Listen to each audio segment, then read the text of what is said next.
LiberalViewer presents. So, welcome to the January 31st, or actually early February 1st edition of LiberalViewer Sunday Live Clip Roundup. Thanks for joining me. I picked out 36 of the weekend's best clips for what should be hopefully an informative show for you all tonight. As usual, my clips come mostly from the Sunday morning news analysis shows from the big five corporate outlets of ABC, NBC, CBS, CNN, and Fox News, the so-called corporate media here in the United States. You can see the topics I'm covering listed down in the video description. There are only 3 topics, and it's mostly the big news of the day is the Iowa caucuses, and the 2016 presidential race actually turns into real voting today. And so that is what I'm covering with 35 of my 36 clips. And you can also see in the video description I put a link to this list of the 36 clips, which gives you more details.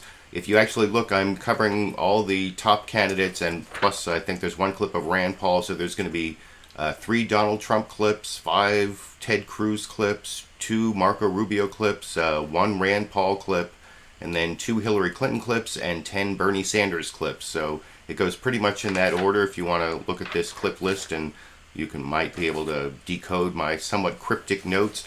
Also, I put time indexes down in the video description to click between the topics, although there are only the 3 topics to click between. And as usual, I like to start off the show with a little political comedy. So before I get into the Republicans, I'm going to go to HBO's Real Time with Bill Maher from last Friday night. His monologue talking about how Donald Trump is kind of magical in the Republican Party and taking it over. And you can see that over here.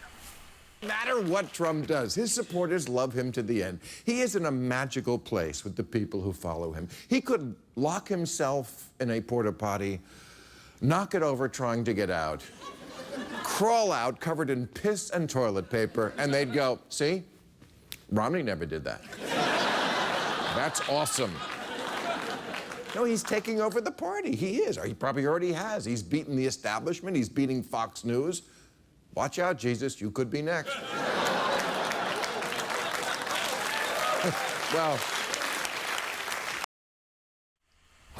So I thought that was kind of funny, but not extremely funny, but at least some good political comedy to start off the show. And now I'm going to get right into the political news clips. I'm going to start off with the latest poll coming from, it was actually covered on, the latest Bloomberg poll was covered on all the programs, but I'm going to show one short clip of it to start off the Republicans, and then another short clip of it to start off the Democrats, to remind you after I show the next 15 clips or whatever of Republicans. This is CNN State of the Union, where Jake Tapper, as usual, starts off the show by saying, what is the State of the Union this week? And this week it's ready to vote.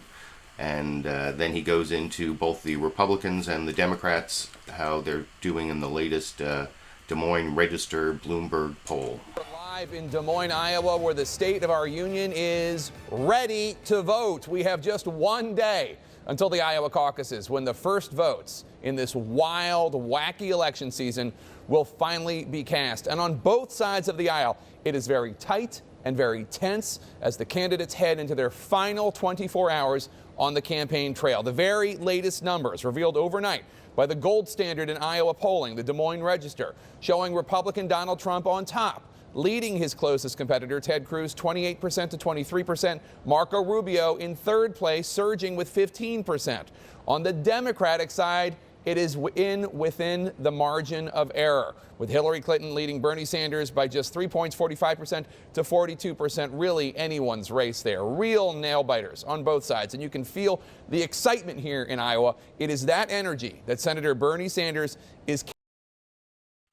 Oh, so he goes into his Bernie Sanders interview, and like I said, I'm going to show 10 clips of Bernie Sanders near the end of the broadcast, and several of those come from CNN State of the Union with Jake Tapper, at least one of them. Can't remember how they're distributed, but I want to move on to the next introductory clip on the Republican race. This is something that Chuck Todd did over on Meet the Press, where he went and he just talked to some average Iowa voters, both on the Republican and the Democratic side. This is talking to Donald Trump and Ted Cruz voters in Iowa for about a minute on Meet the Press this morning over here. We put together a compilation of some voters I've talked to over the last couple of days. Take a listen. I'm for Ted Cruz because our country was founded on the Bible and the Constitution. If we get Ted Cruz in there, they're going to start getting in line and doing what we need to get done. My second choice would be Marco Rubio. How do you feel about Donald Trump? I watch his show, but I don't know. I'm afraid of what he might do once he's in office. Why are you caucusing for Trump? Because he's going to make America great again. I think everybody's a little bit afraid. Americans are afraid. The world is afraid. I hope he's tough on illegal immigration like he says. I believe he can keep our country safe. He is not politically correct, and I am fine with that. Would you be caucusing if he wasn't running? Probably not. I've never caucused before. Yeah. How long have you been living in Iowa? 49 years.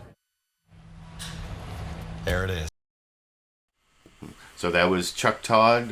Instead of doing a more traditional news report on the race in Iowa on the Republican side, he went around and talked to some voters and compiled some of those clips. I thought that was kind of interesting. Now I want to move on to a more traditional report on the Republican race, and then I'm going to get to the actual candidate clips. This is the report from Fox News Sunday. Their political reporter, Carl Cameron.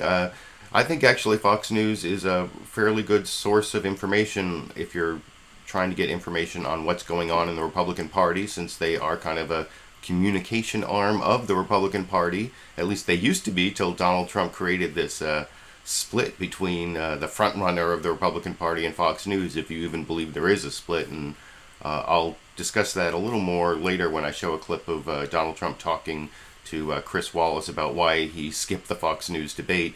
But first I want to show this clip of Carl Cameron on Fox News Sunday this morning giving a general overview of the Republican side of the race in Iowa, basically concentrating on Trump, Cruz, and Rubio here. Hi, Chris. A stunning 45% in that Des Moines Register poll say they could still change their minds in the Republican caucuses tomorrow night.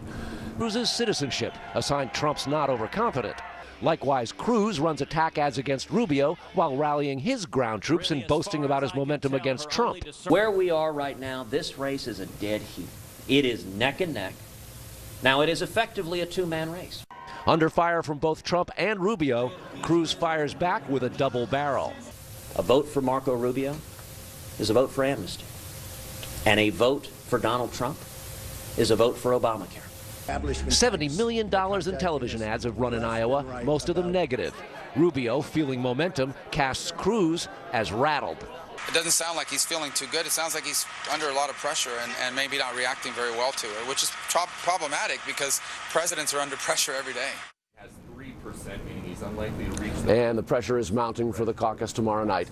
The record turnout is 122,000 people for the Republican caucuses in Iowa, and that was in the last election in 2012. Most of the projections and models suggest it will be a bigger turnout, perhaps as much as 160,000. But there is some snow predicted tomorrow night, Chris. As a second choice. Carl, thank you. So that's sort of the overview from Fox News Sunday as to what's going to be going on in Iowa, I guess now today, since it is Monday, February 1st, when I'm finally getting around to doing this broadcast. And that's, by the way, because I had to do this ACLU event on Sunday, which took up about 5 hours of my Sunday. And so since preparing the show takes like 8 hours, there was just no time to do both. And so I am doing the show early Monday morning, which is the day of the Iowa caucuses, and now I'm going to provide you with a whole bunch of candidate clips on the Republican side. First, the 3 Donald Trump clips. First one coming from Fox News Sunday again. Here he is talking to Chris Wallace. Chris Wallace asks him why, what would he say to Iowa voters who think that he snubbed them because he skipped the Fox News debate. And you'll see Donald Trump starts like making his case against Fox News, and Chris Wallace cuts him off and doesn't really let him talk about that issue. And then the whole back and forth devolves into an attack on Ted Cruz somehow over in this clip. Now, 29% of people in the poll say they disapprove of your decision to skip the debate. What do you want to say to voters in these final hours before the caucuses who may feel that you snubbed them by not showing up at the one debate to be held here in Iowa?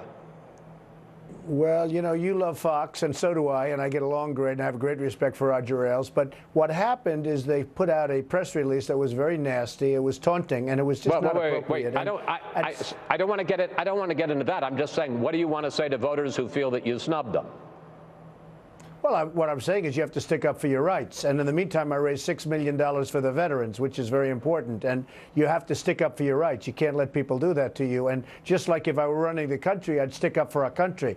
But you can't let people do that. And frankly, I had a very successful evening. We had a tremendous overflow crowd. And we raised in 1 hour, Chris, which I think you're very happy about, for the vets. We raised $6 million. So I was very happy about that. It was a great thing. It was a great decision. And we'll do it again sometime, Chris. Okay. Ted Cruz, who I suspect you're familiar with, says the real reason that you skipped the debate is because you want to hide your liberal record from voters. Here's Mr. Cruz.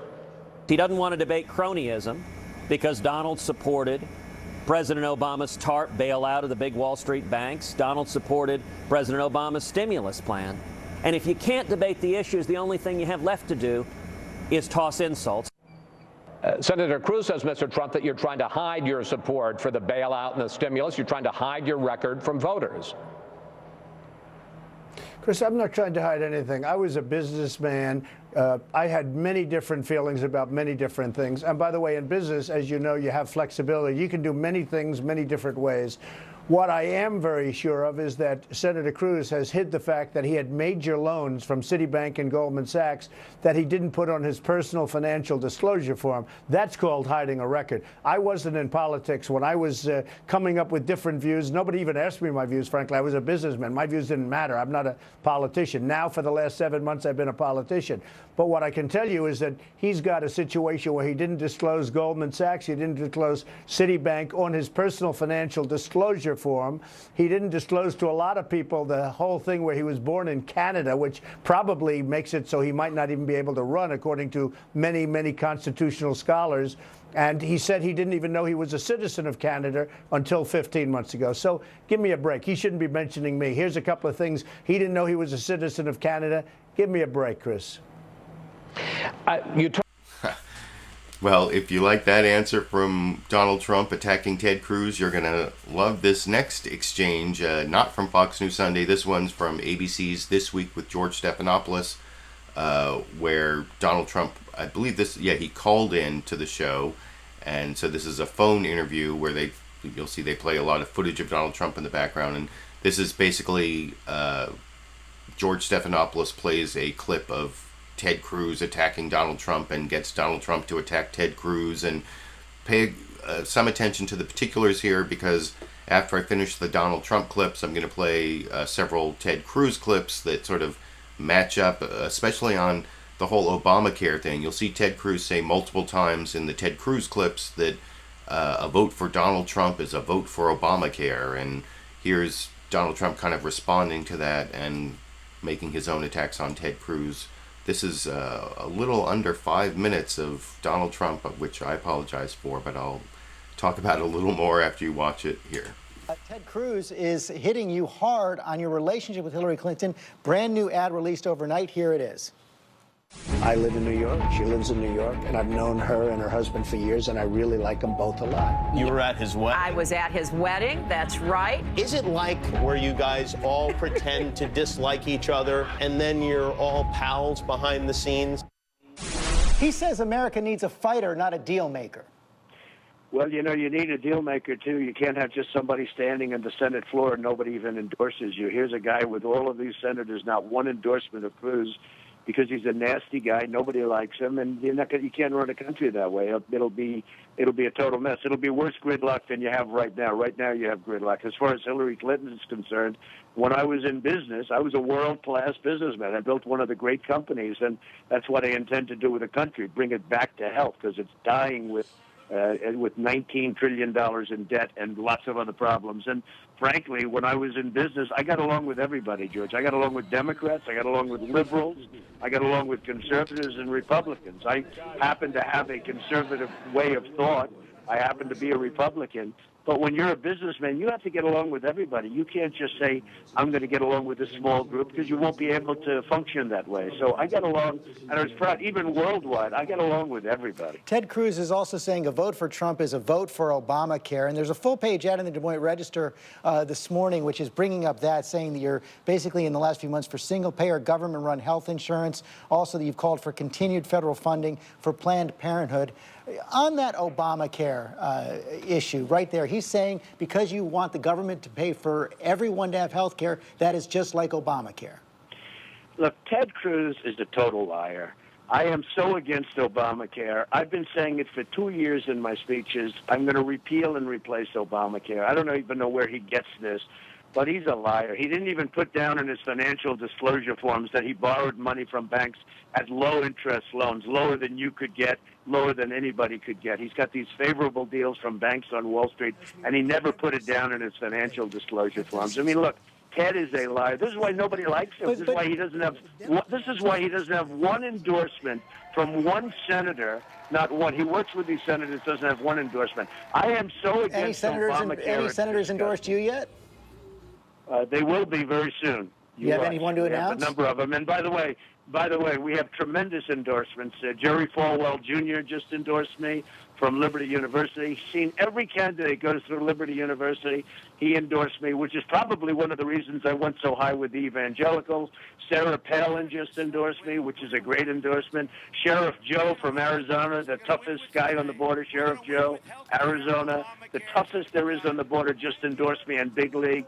I have great endorsements, and many more are coming. I will tell you, many more are coming. You say that Ted Cruz is a liar, but you have said that you want everyone to be covered on health care, and the government's going to pay for it. How is that not like Obamacare? That's true. I want people taken care of. I have a heart.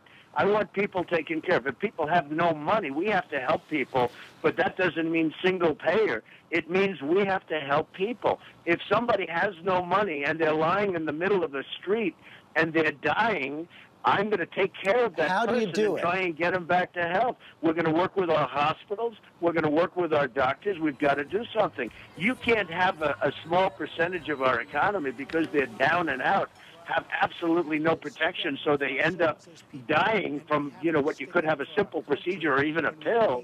You can't do that. We'll work something out. That doesn't mean single payer. And, maybe he's got no heart. And if this means I lose an election, that's fine. Because, frankly, we have to take care of the people in our country. We can't let them die on the sidewalks of New York or the sidewalks of Iowa or anywhere else. But that's not single payer. And as far as Obamacare is concerned, one of the staples of my speech, and you can ask any of my many supporters, is repeal and replace Obamacare. It's a disaster. The premiums are going up 25, 35, 45%, George. You take a look at what's going on with Obamacare is an outrage. It's probably going to fail on its own unless the Republicans renew it like they have been in 17. But by 17, Obamacare will fail on its own. But a whole staple of my campaign is repealing, getting rid of Obamacare and replacing it. You and Ted Cruz are really going at it. So I guess that is where the Republican debate has gotten on health care, is like, if you say you don't want to let people die in the street, then you're pro-Obamacare, or at least that's where the debate between Donald Trump and Ted Cruz has gotten. And I'll show the Ted Cruz half of that debate in just a couple minutes, like I said. But I want to show one more Donald Trump clip. This is from his other interview he did this morning on CBS's Face the Nation. That was ABC's This Week with George Stephanopoulos, where he did a phone-in, and then he did an in-person interview over on Fox News Sunday. This is the in-person interview he did with John Dickerson on Face the Nation, where John Dickerson asked him, why do you think that 7 out of 10 Americans feel anxious about your candidacy? And I have to say, I'm one of those 70% of Americans who are anxious about Donald Trump's candidacy, and I will discuss his answer after you watch it from CBS's Face the Nation this morning here. The Washington Post had a poll that said 7 in 10 voters have a high level of anxiety about you. Why do you think that is? Well, look, I'm a strong guy. I'm going to make our country great again, which is what we want. And I would say that, I can think of people that maybe they would have a little bit less anxiety about, but they won't get anything done, and we're in trouble. Oh, you've talked about how you like to be unpredictable. Is that unpredictability what causes people anxiety? Yes, I think so. I think we have to be unpredictable. Our enemies know what we're going to do, whether it's battle, whether it's war, whether it's finance. I mean, you have to be somewhat unpredictable. As an example, if I win, right now I'm the leader by a lot in terms of the Republican side, and I'm beating Hillary in the polls. I hate to give you, as an example, an answer. You'll ask me a question, a very strategic question, maybe a military-type question, and I have a very strong answer in mind.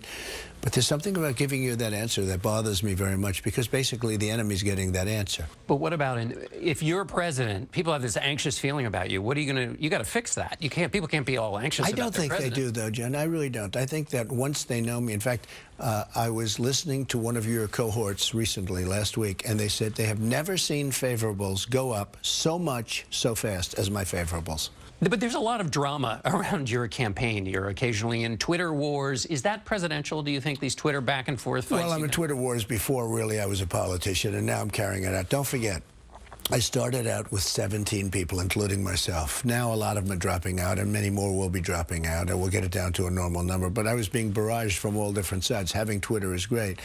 And between Facebook and Twitter and Instagram, I have 12 million people, more than 12 million people. So it is a great way of getting the word out. But certainly, look, I went to great schools. I was a good student, all of that stuff. I'm very capable of slowing down Twitter or doing whatever I want to do. But Twitter is actually, I found it to be, and Facebook, is a wonderful modern way of communicating. In Iowa, I really don't understand.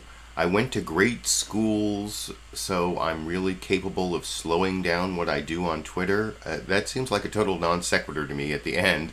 But I guess the general answer there to John Dickerson's question was that people are anxious about his candidacy because he's strong and unpredictable. And I don't know, actually that isn't that bad an answer. I think he is strong and unpredictable, and those are not too... And that whole thing about how he can't really give complete answers because the enemy's listening. It's like Nixon's secret plan to win the war in Vietnam, for those people who study history and remember that kind of thing. I don't know. Donald Trump may be winning the Iowa caucuses today. That's what the trends are kind of showing, but the voters in Iowa can also be very unpredictable, and there are a lot of reasons they may not like Donald Trump. It'll be interesting to see the actual votes today.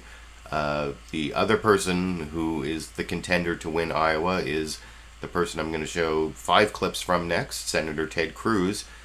In this first clip, he is over on CNN State of the Union with Jake Tapper, and Jake Tapper asks him what I think is a pretty much of a softball question as to why he thinks Donald Trump skipped the Fox News debate. And you can see Ted Cruz hit that softball pretty hard in this clip. The debate. Yeah. You were obviously took a lot of heat from the fellow candidates on the stage, and your campaign argues it was an establishment audience. It was not an audience that were a bunch of Cruz supporters. Do you think that Donald Trump didn't participate in the debate because he wanted you to be the target, or do you think it was because he didn't like Megyn Kelly or Fox News or whatever? Look, I don't think it was because he was afraid of Megyn Kelly. I think it was because Donald did not want his record challenged. It's the same reason, actually, that Donald engages in insults, because he can't defend his substantive record. His position on health care is the same as Bernie Sanders. They both support socialized medicine, expanding Obamacare to put the government in charge of our health care. His position on cronyism and corporate welfare is the same as Barack Obama. He supported Obama's TARP bailout of the big Wall Street banks. He supported Obama's stimulus, said it should be larger. And so, look, I think it was a real mistake for Donald not to show up at the debate. I think anyone who wants to win the state of Iowa owes the people of this state the respect to show up at the Iowa debate to answer the questions. I get that it is unpleasant to have your record subject to scrutiny, to be potentially criticized, but This is a job interview. You know, if I was coming to work for you, Jake, if I was interviewing with you and I called you up and said, I'm not willing to show up at the job interview, you wouldn't hire me. And I think that's what Donald said to the people of Iowa, that he wasn't willing to submit to the scrutiny. And I think that's a mistake. What I am doing every day is asking the men and women of Iowa, examine my record, pray on this, and I'll tell you, if conservatives come out tomorrow night, Monday night at 7 p.m., if conservatives come out, we're going to win, and we are bringing together a grassroots army, person to person, friend to friend, pastor to pastor, Iowan to Iowan. That's how you win the state of Iowa. All right, well, good luck. Thanks so much you, for doing this. Appreciate it. So that's Ted Cruz over on CNN's State of the Union. Next, I want to show Ted Cruz on Fox News Sunday this morning.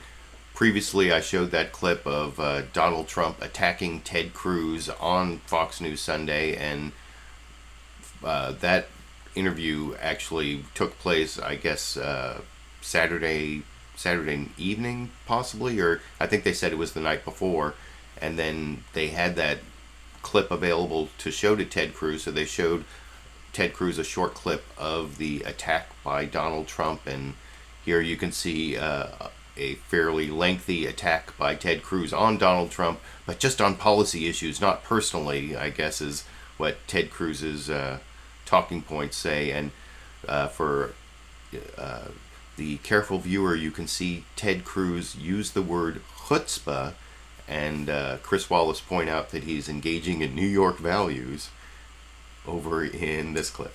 Hitting you on several fronts, and here's what he had to say in an interview we did last night. Take a look. He's got a situation where he didn't disclose Goldman Sachs, he didn't disclose Citibank on his personal financial disclosure form. He didn't disclose to a lot of people the whole thing where he was born in Canada.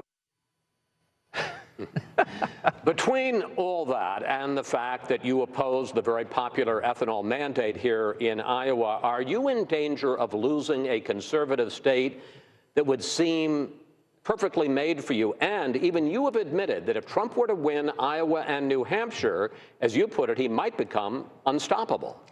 You know, Chris, I got to say, Donald looks very rattled there. I mean, it's interesting. A month ago, he was singing my praises everywhere he went. I was his friend. Well, I was terrific. In fairness, you were singing his praises a month ago. But, Chris, I still am singing his praises. What he has changed to doing is insulting me every day, you know, attacking me. He knows this loan story is complete nonsense. It's also the height of chutzpah for someone who owes hundreds. That's a New York value. It is. I'm trying to help Donald with that. Okay. But for someone who owes hundreds of millions of dollars, if not billions of dollars, to attack Heidi and me because we put our life savings into running for Senate, and his statement that the loans weren't disclosed, he knows is flat out false. The loans were disclosed. What do you mean he owes?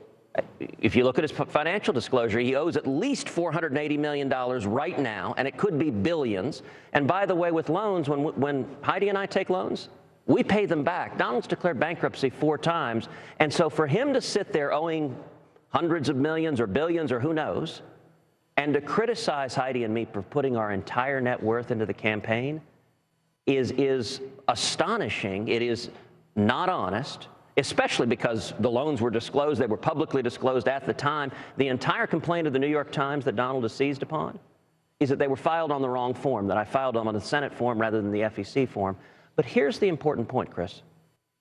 Donald is engaging in daily insults. I'm not going to respond in kind. I have not insulted him. I don't intend to insult him. You just talked about the fact that he owes $500 million. That's not an insult. That's a fact. And he is attacking me on this loan, and he has said, you didn't play that quote, but that I'm corrupt, that I'm owned by the banks. I mean, he called me a Canadian anchor baby. And you know what? That's fine. He's entitled to do that. There's a reason he's engaging in personal insults. He doesn't want to talk about the issues. He doesn't want to talk about the substance. It's the same reason he skipped the Iowa debate, because his record is inconsistent with his language. Just so you know, we had an interview that we did last night with him, and I play exactly that clip of you saying he's trying to hide his record. I want to drill down. But let's take a second on his record then. I mean, let's not just have the insults. Let's actually look at the record that he's hiding All I'm saying is we confront him on that record. So, well, but for example, on Obamacare, Donald Trump supports expanding Obamacare to make it full-on socialized medicine like Bernie Sanders. You've got Hillary Care, Obamacare, and Trump Care. And if Donald Trump is elected president, The federal government will be in charge of every one of our health care. And by the way, that's his position right now. It is identical to Hillary Clinton's. I want to drill down into... So, if you remember from the Donald Trump clips, Ted Cruz's attack on Donald Trump, that he's pro-Obamacare and has the identical position as, was it Bernie Sanders, is because he doesn't want to let people die in the street, or, I mean, the whole Ted Cruz versus Donald Trump stuff is, I mean, it's kind of like, it's sophistry, it doesn't have a lot of substance, it's exaggeration, it's, you know, it's like the kind of stuff you see on Fox News, which is like misleading half-truths dressed up as, you know, righteous argument. And that actually is kind of the much more accurate attack on Ted Cruz that Chris Wallace plays for Ted Cruz in his interview of Ted Cruz, coming from his fellow Republican senators Rand Paul and Marco Rubio. And then also, I'm going to play this clip all the way through to where Chris Wallace confronts Ted Cruz on his lawyerly attention to the rules of the debate, and he like replays a little conflict they had at the Fox News debate, and I'll discuss all that after you watch that clip from this morning here. That struck me in the debate is that the other candidates disagreed with you sharply, but it wasn't just about policies, it was more than that. Take a look, sir. What is particularly insulting, though, is that he is the king of saying, oh, you're for amnesty. Everybody's for amnesty except for Ted Cruz. This is the lie that Ted's campaign is built on, and Rand touched upon it, that he's the most conservative guy and everyone else is a, everyone else is a rhino. The truth is, Ted, throughout this campaign, you've been willing to say or do anything in order to get votes. Senator, that's, well, you laugh, but that's not the normal political discourse. That seems personal. Listen, 6 weeks ago, every candidate in the Republican field was attacking Donald Trump. Today, they're all attacking me. I think that reflects the race has changed. I understand in that debate, part of the reason Donald skipped that debate, part of the reason he was afraid to stand before the men and women of Iowa, is he didn't want that scrutiny. So naturally, everyone else was shooting at me. That's fine. That's their prerogative. I'm not going to respond in kind when people engage in those sorts of attacks. Now, I will talk about substance. So, for example, on the question of amnesty, it is a fact that right now Marco Rubio advocates amnesty for 12 million people here illegally. He advocates legalization and citizenship for everyone here illegally. He even advocates amnesty for criminals who are here illegally. It is also a fact that Marco has said, when he went on Spanish television with Jorge Ramos, that he would not revoke President Obama's illegal executive amnesty on the first day in office. He says, you can't do that overnight. That's going to take time. If I'm elected president, I will rescind every single one of President Obama's illegal executive orders on day one. We got a minute left. Yeah, sure.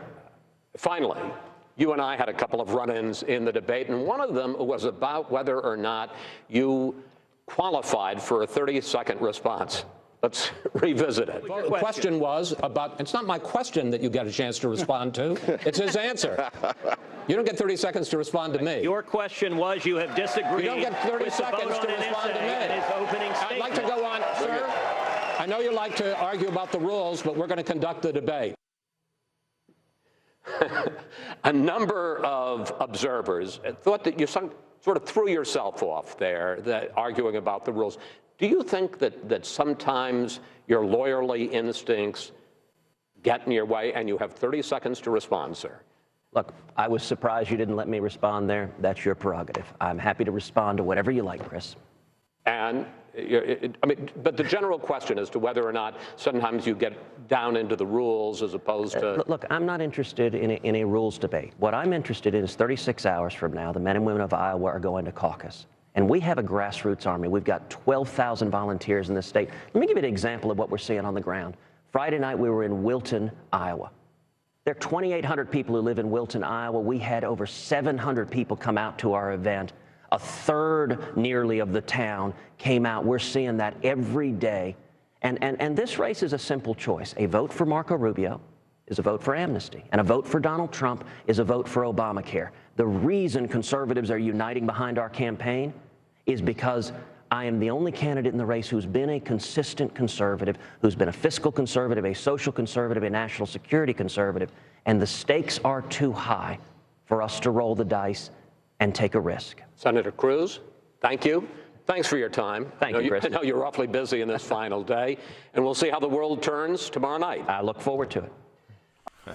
And now it is February 1st, and we'll see whether Ted Cruz ends up winning Iowa or whether Donald Trump wins Iowa. What I thought of that last clip, I don't know what you thought, but basically, if you look at what Rand Paul and Marco Rubio said about him, saying everyone else isn't a true conservative, and even though he also kind of switches on the issues, and basically they're saying that Ted Cruz is kind of an asshole, and I think that's true based on all the clips of him I've watched, but it's hard to tell from television. I guess I've never met the guy personally, but Senator Rand Paul has, and Senator Marco Rubio has, and that's kind of the subtext of those clips that Chris Wallace showed to Ted Cruz there, and Ted Cruz didn't really address that issue. He just turned into his policy attacks, and I thought that was kind of revealing. And I want to bear with me, 2 more clips of Ted Cruz, both from Todd's interview of him on Meet the Press this morning, or yesterday morning, I guess, to be more accurate at this point. And the first one is Chuck Todd asking him about whether if Trump wins Iowa, that's it. And actually, there is a very few scenarios for stopping Trump if he does win Iowa today, because he's way ahead in New Hampshire, he's ahead in South Carolina, and if he starts running the board, he's going to be the Republican nominee. And anyway, here's what Ted Cruz says about that to Chuck Todd, because it's something he was quoted as saying to was it a group of pastors or donors? I can't remember, but Chuck Todd mentions it in his questioning of Ted Cruz on Meet the Press on Sunday here. You talk about you want to sort of have a presidency like his. He famously had a terrific relationship with Democrat Tip O'Neill. Oh, You guys unstoppable? Look, not necessarily. I mean, you said it. Our friend Mr. Brody caught you on tape there. Actually, what I said is he could be. Okay. That Iowa, his winning here would give him momentum, no doubt about it. And he's in a strong position in New Hampshire. And the people of Iowa, if they want a strong, principled conservative, the people of Iowa can impact that powerfully 36 hours from now, Monday night at 7 p.m. And I think the stakes are too high to get this wrong. The most common sentiment you hear from people is they're frustrated with Washington. They're frustrated with politicians. They say one thing and do another. We can't get burned again. And that frustration, the reason that I see conservatives uniting behind our campaign is they're looking for a consistent conservative, someone they can trust to be a fiscal conservative, a social conservative, and a national security conservative. At the beginning of this month... Sorry, I played the next clip by mistake for a couple seconds instead of that last clip at the beginning there, but I thought that was an interesting answer, and I noticed that Ted Cruz said that one phrase. I didn't take all the clips of Ted Cruz I could have taken. I try to get rid of the duplicative clips, and several different places I saw Ted Cruz say to voters, "We can't get burned again." I'm not sure exactly what that means, but I think he's trying to get Iowa voters to stick to the true conservative, and he's trying to paint himself as the true conservative, and that may work. But I don't know if it bodes well for, the scenario where Ted Cruz becomes the nominee. I don't see how he could either win the general election or be an effective president. And this last clip of Ted Cruz is Chuck Todd asking him about whether he could be effective reaching across the aisle, given that he doesn't really have any record of making relationships even with people on his side of the aisle. And when Ted Cruz tries to claim that he always practices civility, you'll see Chuck Todd makes this brief reference to Mitch McConnell. It's because Ted Cruz actually called Mitch McConnell a liar on the floor of the Senate, even though Chuck Todd doesn't say that. I wanted to make sure everyone understands that little reference from Chuck Todd, and this is the last Ted Cruz clip. Let me make sure I get the right one here. Yeah, number 12. You talk about you want to sort of have a presidency like his. He famously had a terrific relationship with Democrat Tip O'Neill. Oh, yeah. He got stuff done with. Are you? And oh, sorry. I cut off the beginning of the clip. He's talking about Reagan and how he had a great relationship with Tip O'Neill and could reach across the aisle. Finally, you can see that clip here. You talk about you want to sort of have a presidency like his. He famously had a terrific relationship with Democrat Tip O'Neill. Oh, yeah. He got stuff done with. Are you and Nancy Pelosi going to be able to get stuff done? Look, absolutely. And my entire time in the Senate, I have treated every member of the Senate with civility and respect. Have you seen in this race, I think Mitch McConnell would say that. Look, as others attack me, I don't respond in kind. I don't engage. When Donald Trump calls me a Canadian anchor baby, I don't respond with an insult. I don't intend. In fact, I'll sing Donald's praises. I like Donald. I think he's bold and brash. Now, I think his policies are liberal. I think he's been too willing to cut a deal and get along with Democrats and grow government and support cronyism, but that's a policy distinction. And at the end of the day, why was Reagan able to change the country? Because he built a grassroots movement, the Reagan Revolution, that turned this country around. That's what we're doing. We've got 12,000 volunteers in Iowa, and it's all about turnout. If conservatives want a principled conservative to not get burned again, they need to come out Monday night, 7 p.m. I'm going to leave it there. Senator Ted Cruz, you got to go.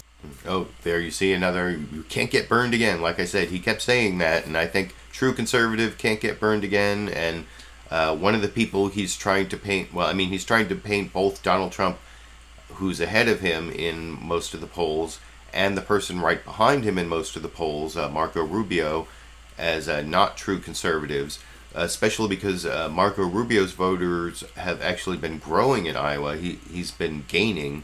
And the next two clips I want to show are of Senator Marco Rubio, and the first one is Marco Rubio responding to an attack from Ted Cruz.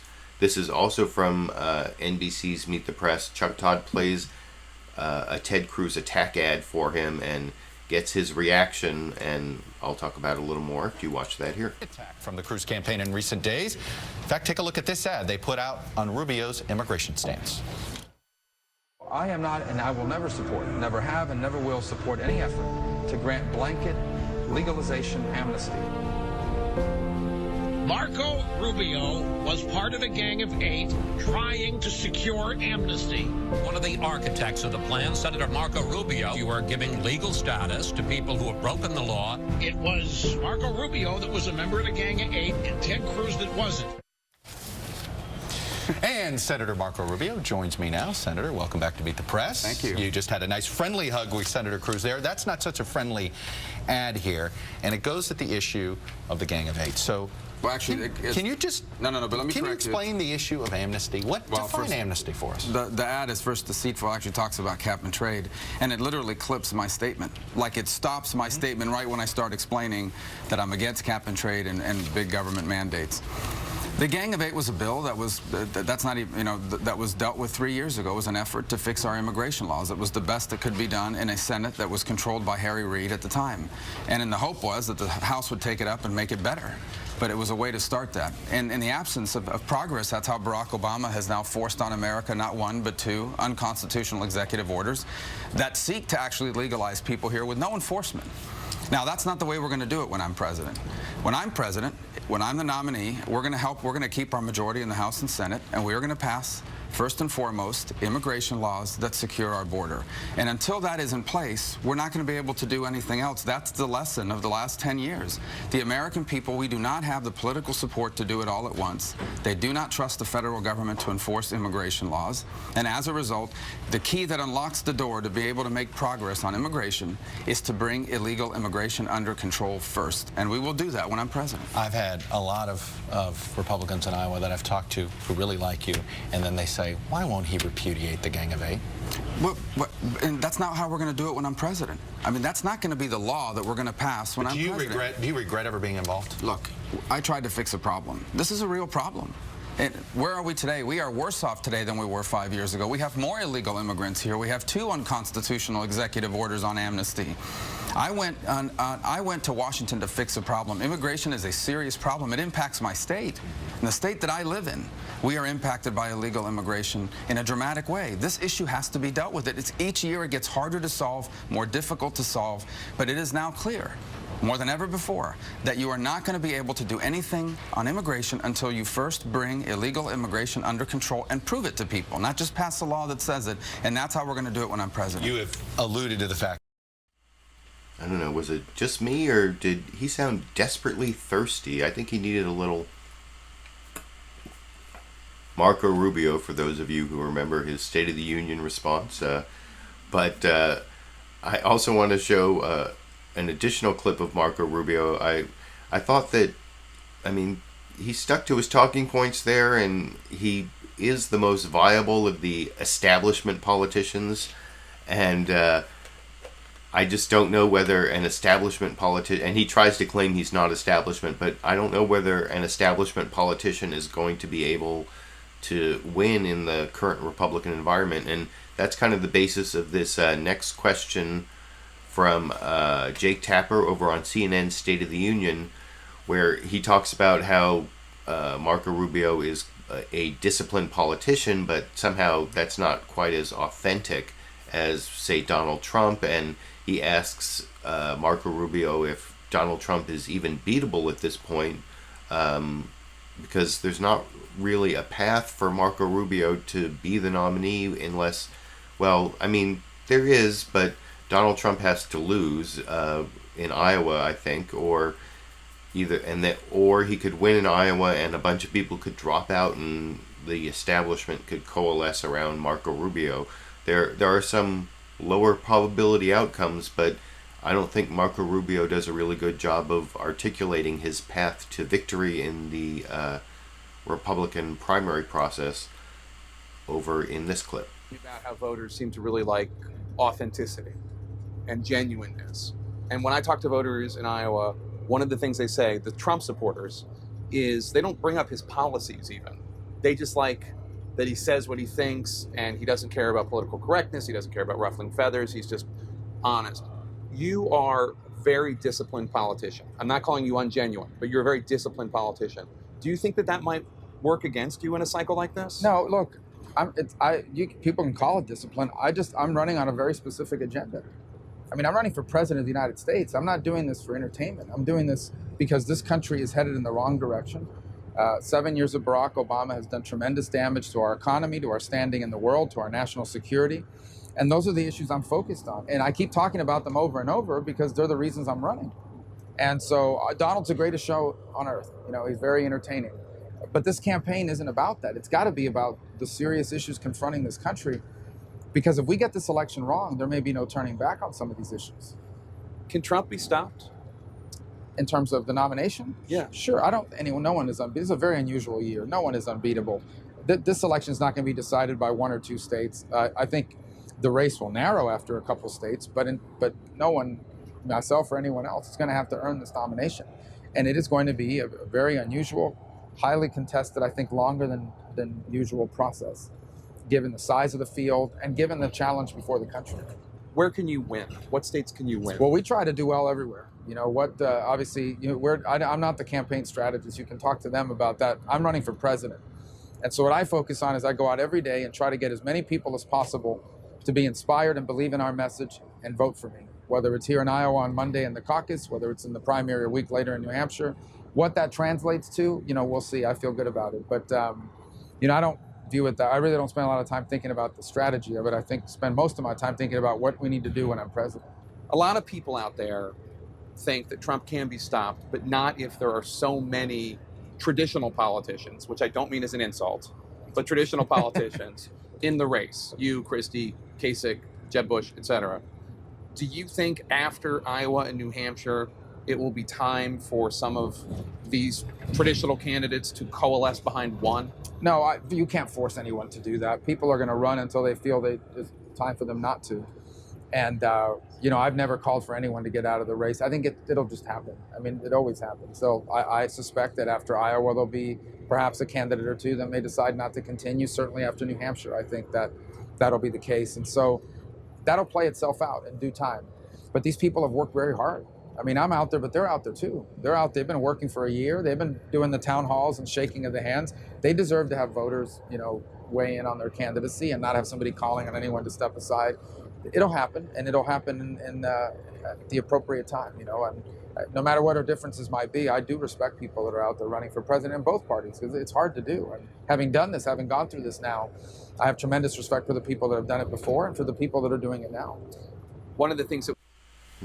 So I think that when Senator Marco Rubio doesn't have a really good answer to the question, where are you going to win, that is a little disconcerting for people who are hoping that he's going to be an establishment candidate who's going to be the alternative to Ted Cruz or Donald Trump, who are the two front runners. Donald Trump's the main front runner, but Ted Cruz and Donald Trump are both vying for first in Iowa. You saw Marco Rubio will probably come in third, and then Ben Carson has had this bounce where he's within the margin of error of Marco Rubio. So I suppose there could be like another Ben Carson bounce that where he does better in Iowa than people expect. That could be the story today. Who knows?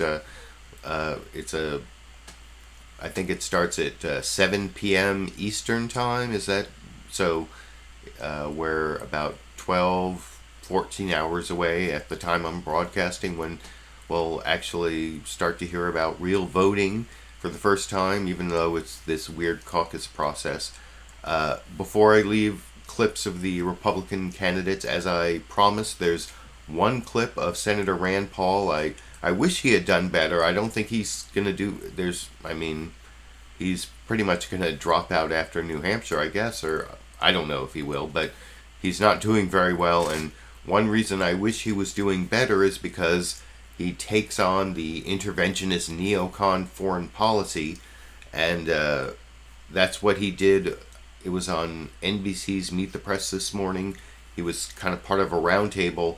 First, I'm going to show him talking about how his foreign policy is different than both the Republicans who want to bomb, both sides, and the Democrats and Republicans who want a no-fly zone, and then he talks more about non-interventionism in response to a question from, I think it's Joy Reid on NBC's Meet the Press. Over here. To get to a point where we do defeat ISIS, it means you have to have a ceasefire in Syria. So for those who are saying let's bomb both sides, let's just call them John McCain, wants to bomb both sides of that war. So does Rubio. They want to bomb Assad and ISIS at the same time. I think that's a real mistake and won't lead to a solution.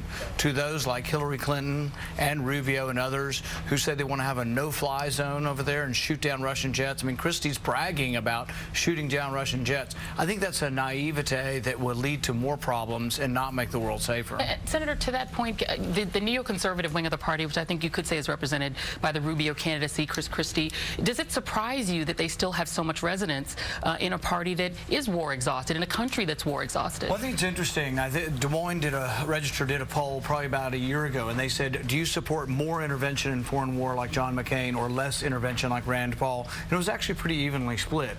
So we think that there are quite a few voters out there who are still war weary. I think there are many who think also, has regime change worked? I think toppling Hussein made Iran stronger. I think toppling Gaddafi made radical Islam stronger in Libya. So I think there's a large argument, and I think we're actually winning the historical argument that toppling secular dictators in the Middle East has not made us safer, has actually made it more dangerous for us. Yeah. Jennifer?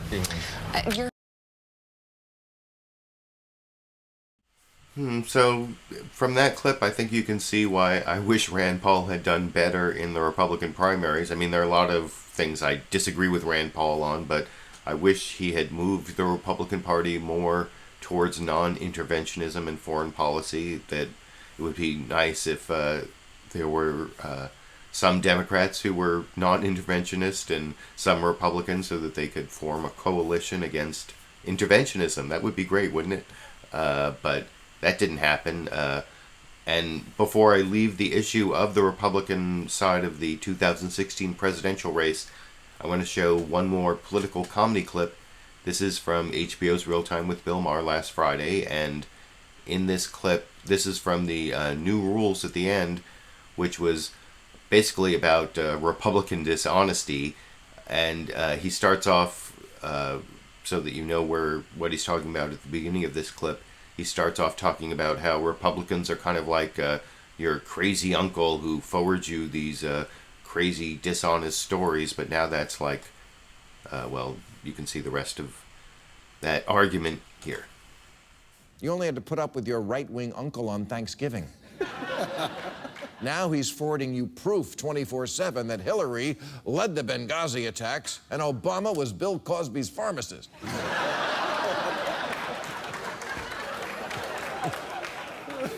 The street corner nut with the sandwich board used to be laughed at.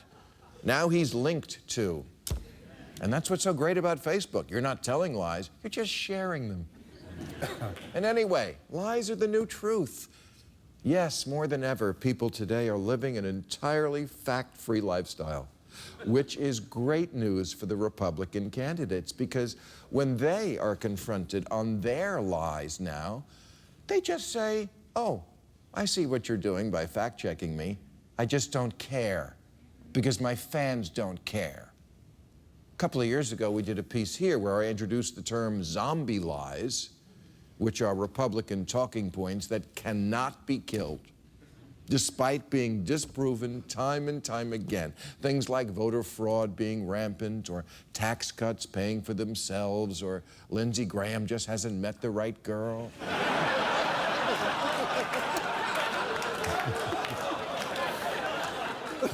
But in a very short time, Republicans have gone beyond even the zombie lie to just making shit up. Ted Cruz says the federal government is going after school districts, trying to force them to let boys shower with little girls. Carly Fiorina is one of a new breed of politicians who claim to see things that aren't there. She said she watched a Planned Parenthood video of, quote, a fully formed fetus on the table, its heart beating, its leg kicking, while someone says we have to keep it alive to harvest its brain. But that video doesn't exist unless you subscribe to Netflix.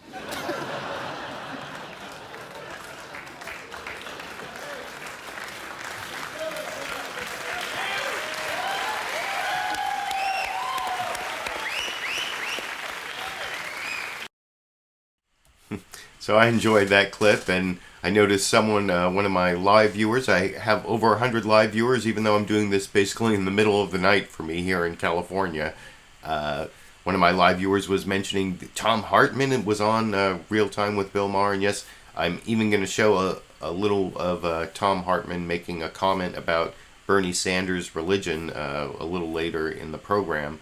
And like I said, that's the last clip of on the topic of the Republican side of the race. I'm now going to move over to the Democratic side of the race, but I'm going to start off, as I promised way back at the beginning, I'm going to remind you of the latest Des Moines Register Bloomberg poll. I showed a clip from CNN State of the Union showing you the results having to do with the Republicans and the Democrats before the Republican side. Now, here's NBC's Meet the Press, Chuck Todd, giving those same results to remind you how close it is between Bernie Sanders and Hillary Clinton before we get to the Democratic side here. And we start with the latest Des Moines Register Bloomberg poll. Let's put it up on the screen on the Republican side. Trump has a 5-point lead over Ted Cruz, 28-23. Marco Rubio in third at 15. And Ben Carson still in double digits at 10, with Rand Paul at 5. In the Democratic race, it's Hillary Clinton continuing to hold a narrow 3-point lead over Bernie Sanders, 45-42. We got a lot to get to this morning. The latest developments in. So those are the poll numbers, and next I want to show Chuck Todd talking to Iowa voters. Remember, I showed him talking to voters on the Republican side, Ted Cruz and Donald Trump voters. For the Republican side, you can see him talking to Hillary Clinton voters, Bernie Sanders voters, Martin O'Malley voters and an undecided voter who is deciding, I think, you'll see at the end, the surprising two candidates between whom this last person decides in this clip. Talked to a bunch of Democrats at various Clinton and Sanders events. Let me give you a little taste of giving their case for why they're passionate or pragmatic. Take a listen. I like a lot of what Bernie says, but I think it's more realistic to go with Hillary. Did you caucus 8 years ago? Yes. And who'd you caucus for then? Barack. I felt the charisma of Obama much more so than Hillary at that time. So. And what about Hillary this time that makes you feel better? The competition. We're going to start caucusing for O'Malley. Okay. If he's not viable, then we will probably go to Bernie. What's been your hesitance on the Clintons? Too much, maybe establishment or something. Well, Bernie talks about the big banks. And she's taking money from them. I think that at the end of the day, when he's sitting down thinking about what he's going to do, he genuinely cares about me. I like what Sanders says because he's for the people. Cruz with the gun laws also all makes sense. Yes, you didn't mishear. That young man is undecided between Bernie Sanders and Ted Cruz. So that one, I mean, only in Iowa. You can't make that up.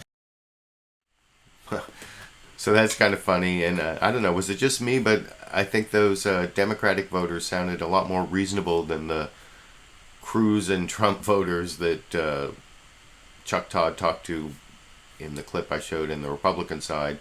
Oh, and for those who are following along on this clip list, I have a link down in the video description to this list of the 36 clips. If you're following along, that was clip 18, and I'm going to switch clip 19 and 20. I realize I put them in the wrong order because first I want to show you the general coverage of the, well, I don't know, should I switch? Well, the general coverage of the Democratic side of the race from Fox News Sunday. They had their reporter Ed Henry. I showed Carl Cameron reporting on the Democratic side, on the Republican side, and here they have Ed Henry on the Democratic side, and there's kind of a big emphasis on Hillary's email scandal, or more than is necessary, I think, over in this clip. Democratic race. Just a day before the Iowa caucuses, Hillary Clinton is in full damage control after the State Department revealed it can't release some of her private emails because they contain top-secret material. Chief White House correspondent Ed Henry has the latest on the investigation and how it's affecting the campaign. Ed. Good to see you, Chris. Last May, Hillary Clinton had a 41-point lead in that same Bloomberg Des Moines Register poll. That lead has now imploded. She is in a dead heat today with the Democratic Socialist Senator Bernie Sanders, and she has an email problem that simply will not go away. A looming FBI investigation, plus, as you noted, the Obama administration now confirming there were at least 22 top-secret emails on her server. On the ground here, what I'm seeing is Clinton getting far smaller crowds than Sanders, and to rally her base in the final hours, she's stressing her experience, her close ties to President Obama, while Sanders is getting Obama-sized crowds. 3,500 screaming students last night at the University of Iowa, though the big question, of course, is going to be tomorrow night, will Sanders get Obama-sized turnout from 2008? Listen. I'm a progressive who actually likes to make progress. That's what I believe in. What we need is a plan and a commitment. And me, yes, thank you. We began this campaign, we were 3% in the national polls. Here in Iowa, it is virtually tied. We are going to make American history on Monday night. The surest sign yet that Clinton has hit a rough patch is the fact that her staff is now negotiating with Sanders' staff on adding up to 4 more Democratic debates. That is a far cry from last year when she was the clear frontrunner and was ducking more debates. Chris? So that's the only Fox News clip on the Democratic side of the debate, or it would be, except I have one more clip from Fox News Sunday of Chris Wallace explaining why there aren't any other clips on the Democratic side, why Bernie Sanders and Hillary Clinton aren't on Fox News Sunday. If you're wondering, Here's a 40-second clip of Chris Wallace explaining it this morning here. My esteemed opponent, Senator Sanders, wants to start all over again. I got to tell you honestly, it's been a hard fight to get us to where we are today. It is great to be against the war after you vote for the war. The rhetoric on the Democratic side getting downright nasty in these final days before the Iowa caucuses. Incidentally, if you wonder why we never have the Democratic candidates on, here's the answer. We invite Hillary Clinton and Bernie Sanders every week, and every week they turn us down. The Sanders camp declines politely. Top officials in the Clinton camp don't even answer our calls and emails. And we're back now with the panel. The Clintons don't even answer their calls and emails. Well, I don't know. Well, we know how the Clintons are about emails. Maybe that's the problem. But no, I thought that was kind of amusing, so I thought I would play that. And, you know, I previously played that clip of the Ed Henry report, which I thought was a little biased, especially the introduction from Chris Wallace focusing so hard on the emails, although there were these new revelations, these 22 emails that have been deemed top secret that were on Hillary Clinton's server that now can't be released because they've been, after the fact, deemed top secret, never marked top secret. And you can see, I figured I had to play one clip of Hillary Clinton discussing the email issue. She did one interview with George Stephanopoulos over on This Week with George Stephanopoulos, and they talked for almost 4 minutes about the whole email issue, and I'm going to play it for you right over here. On Friday, the State Department is saying they will not release 22 emails of yours deemed top secret. You want them released. Why are you so confident that release would not compromise national security? What do you know about those emails that we don't? Well, here's what I know. I know that this is, I think, a continuation of the story that has been playing out for months. There is no classified marked information on those emails sent or received by me. Dianne Feinstein, the ranking member of the Intelligence Committee, who's had a chance to review them, has said that this email chain did not originate with me and that there were no classification markings. So I do want them released. And of course, I can't be clear about exactly what the reasons might be for some in the government as part of this interagency dispute to make this request, not to make them public. But I would like to see them disclosed, and I think they can and should be disclosed from everything that I'm told about them. Your supporters, including Agriculture Secretary Thom, former governor of Iowa, and Senator Feinstein herself, have suggested it's political. Is that what you think? Well, I'm going to leave that to others who are quite experienced in the ways of Washington to comment on. I just have to point out that the timing and some of the leaks that have led up to it are concerning. And I just want this matter resolved. The best way to resolve is to do what I asked months ago, release these, let the public see them, and let's move on. You know, you've said many times that the emails were not marked classified, no evidence that that's not true, but the non-disclosure agreement you signed as Secretary of State says that that really is not that relevant. It says classified information is marked or unmarked, classified, and that all of you are trained to treat all of that sensitively and should know the difference. Well, of course, and that's exactly what I did. I take classified information very seriously. You know, you can't get information off the classified system in the State Department to put onto an unclassified system, no matter what that system is. We were very specific about that. And when you receive information, of course, there has to be some marking, some indication that someone down the chain had thought that this was classified, and that was not the case. The final thing I would say, because clearly the best answer to all of this is release and disclose these materials, is that what I'm told is that this chain of email very well included a published newspaper report. That seems a little hard to understand, that we would be retroactively over-classifying a public newspaper article. So let's just get it out. Let's see what it is, and let the American people draw their own conclusions. This is very much like Benghazi, George. You know, the Republicans are going to continue to use it, beat up on me. I understand that. That's the way they are. But after 11 hours of testimony, answering every single question in public, which I had requested for many months, I think it's pretty clear they're grasping at straws, and this will turn out the same Finally, way. on this matter, a few months back, you told my colleague David Muir it was a mistake to set up this private server.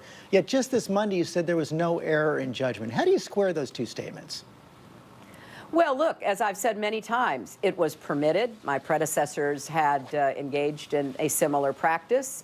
It was not the best choice. I wouldn't be here talking to you about it. I'd be talking about what people in Iowa are talking to me about affordable health care and jobs and rising wages and all of the concerns that are on their minds, and be, really able to answer their questions, as I have been now for so many months. You and Senator Sanders really...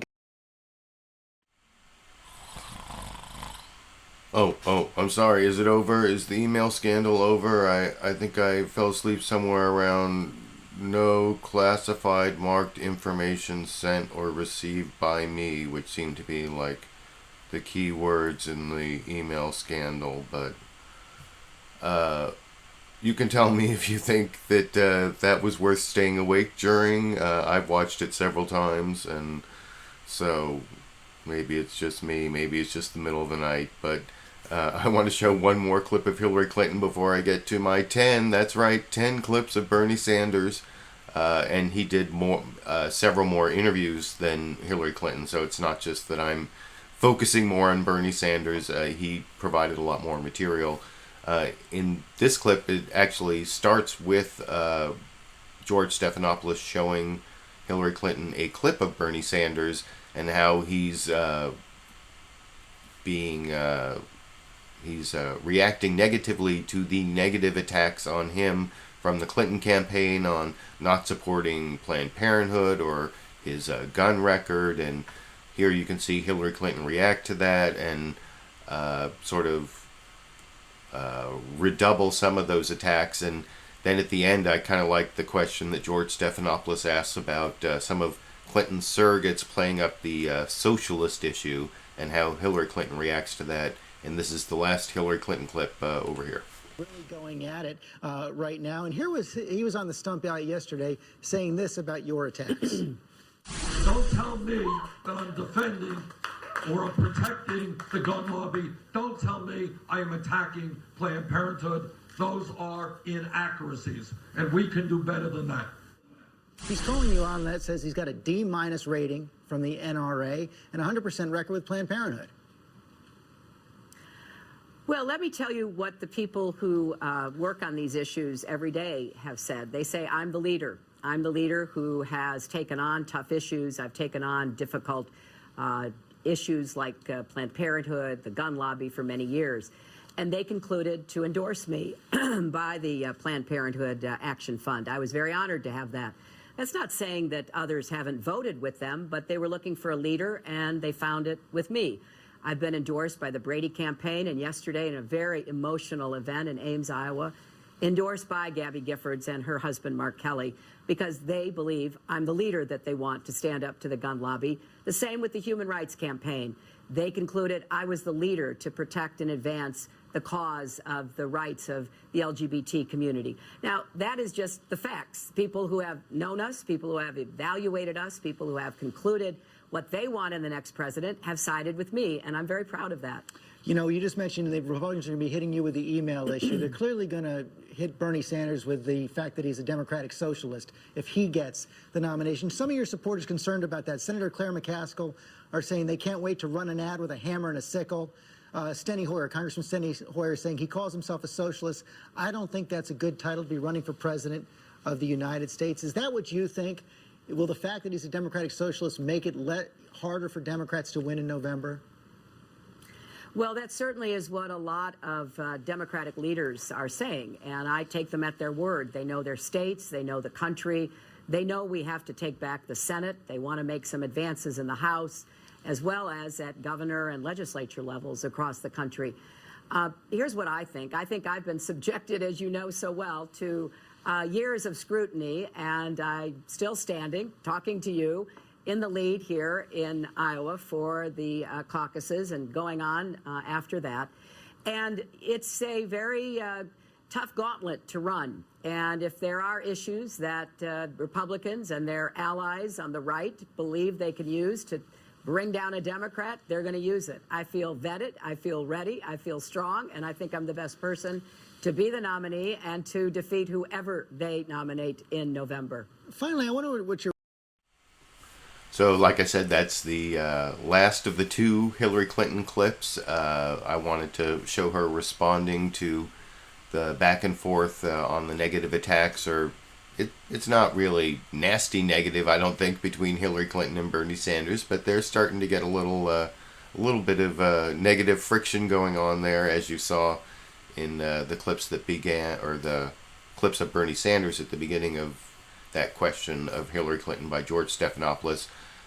Before I get to the clips of Bernie Sanders himself, I wanted to show this teaser for the Bernie Sanders interview over on NBC's Meet the Press, where I thought Chuck Todd was really dissing Bernie Sanders. You can let me know what you think after you watch it over here. Are Iowa Democrats ready to vote for a 74-year-old socialist who's not even a registered member of the Democratic Party?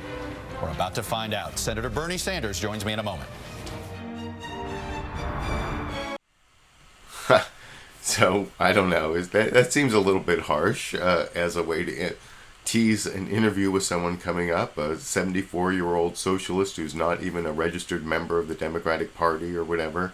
That seems like almost designed to lose him votes in Iowa. And the first question I want to show Chuck Todd asking Senator Bernie Sanders in that interview that came up on Meet the Press was whether he needs to win Iowa. And if you ask me that question, I'd say yes.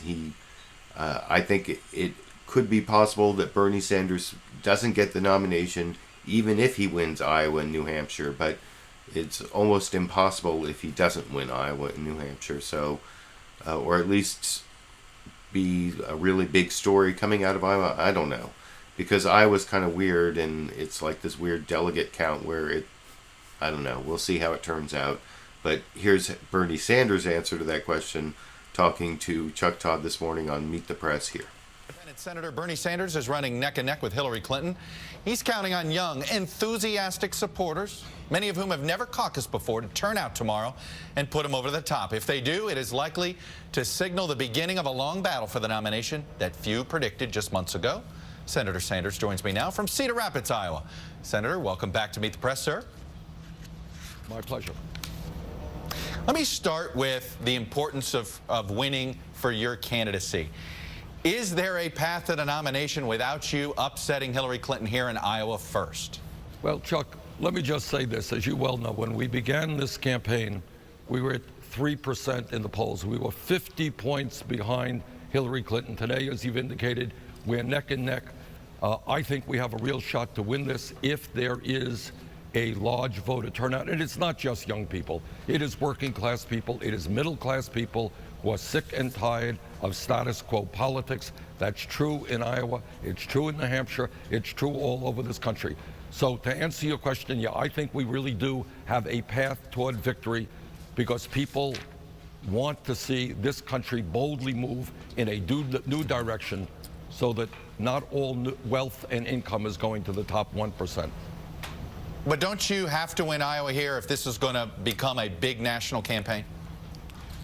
Well, there's no question, that what happens here is very, very important.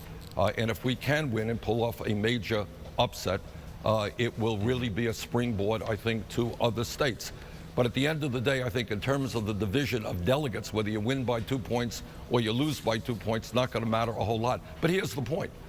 We are running a national campaign. We are strong not just in New Hampshire. We're gaining ground significantly in South Carolina and Nevada. We are strong all over this country. I want to play for you something. So I cut that off for a second because it's sort of a new topic, but I am going to show that next clip. I thought Bernie Sanders' answer there is what you would expect from a politician. To some extent, he is a politician, as much as he's different from a lot of politicians. And I'm going to show a clip somewhere in here about this Washington Post editorial that said that he was just another politician, and you'll see his response to that. But in this next clip, he's actually responding to Hillary Clinton and this attack. I mean, it's a policy attack, not a personal attack, on his health care plan, saying that her latest talking point is single payer is something that's never, ever going to happen. And you can see how Bernie Sanders responds to that over here. I think Secretary Clinton said Friday about your health care ideas and get you to respond to it. Here it is. I don't want us to be thrown back into a terrible, terrible national debate. I don't want us to end up in gridlock. People can't wait. People who have health emergencies can't wait for us to have some theoretical debate about some better idea that will never, ever come to pass. Senator, I would say the biggest difference between her supporters and your supporters is her supporters will say, you know, I really like what Senator Sanders is trying to talk about, but he can't get his plans passed. That's essentially what Secretary Clinton is saying. What do you say? Well, first of all, what Secretary Clinton has implied throughout this campaign, or the last month or two, that somehow I, who have spent my life fighting for universal health care, to guarantee health care to every man, woman, and child, to have the United States join the rest of the industrialized world in making health care as right. Somehow I'm going to dismantle the health care system and leave millions of children without health care or elderly people without health care. That is absolutely an outrageous and incorrect statement. Of course, that will never happen. But at a time when we are spending 3 times more per person on health care than the people in the United Kingdom, far more than the people in other countries, we pay the highest costs for prescription drugs than the people elsewhere. Yes, I think our vision is to move forward to guarantee health care to every man, woman, and child in a cost-effective way. But obviously, to pay for it, and to pay for a lot of your ideas, you're going to be raising some taxes. Nancy Pelosi, the head of the House Democrats, said this: we're not running on any platform of raising taxes. It was an implied sort of, she didn't want you at the top of the ticket with those House Democrats. What do you tell her? You know, Chuck, let's just look at the facts. The facts are that we are spending far more than other countries on health care. My proposal will save middle-class families thousands of dollars a year on their health care costs. Most people tell me, yes, they would be happy to pay $1,000 more in taxes if they're paying $5,000 less in health care premiums. So, you know, this is an issue where we have got to control health care costs, guarantee health care to all people, and do what every other major country on earth is doing. We have got to take on the drug companies who are ripping us off and the private insurance companies. And you don't think you're going to be a problem for House Democrats who don't want to run on raising taxes? No, I think, in fact, Hillary Clinton will be the problem. Because I think our campaign is the campaign that is generating excitement and energy that will result in a high voter turnout. Republicans win when voter turnout is low. Democrats win when voter turnout is high. I think our campaign is raising the issue about a rigged economy, a corrupt campaign finance system. Secretary Clinton yesterday just announced, I suppose with pride, that her super PAC brought in $45 million. I don't have a super PAC. Our average contribution is $27. I want to ask you about your relationship. I don't know.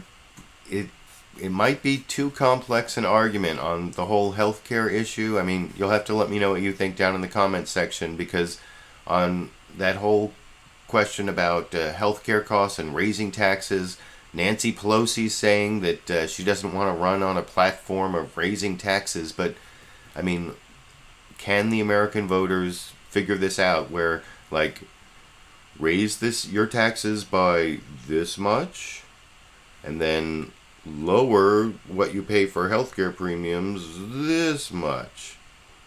I mean, is that, I don't know, I didn't even get that in the frame, but you get, like, can the American voter put two things in their mind, the lowering of the healthcare premiums and the raising of the taxes, and see that one is more, the lowering of the healthcare premiums is more than the rise? I don't know. It's a pretty complex argument for many American voters.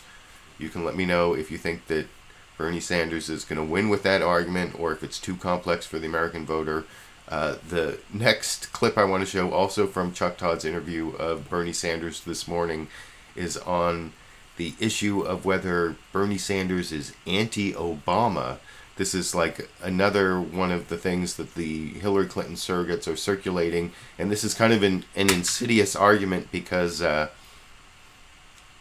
one of the problems Bernie Sanders has, even if he wins Iowa and New Hampshire, is that he has a huge gap with minority and especially African American voters in South Carolina and subsequent primaries, like a 50-point gap, and he's starting to make some movement, and some of his, I think a lot of his policies are better on issues that are more important in the African American community, and he's doing really well on the Black Lives Matter movement, I think, and mass incarceration, and he's gotten some interesting endorsements, and including the rapper Killer Mike. And anyway, I wanted to show this clip of Bernie Sanders responding to this latest rumor or idea that Bernie Sanders is anti-Obama that's been circulated by the Clinton campaign. Let me make sure I get the number of this clip right. Yeah,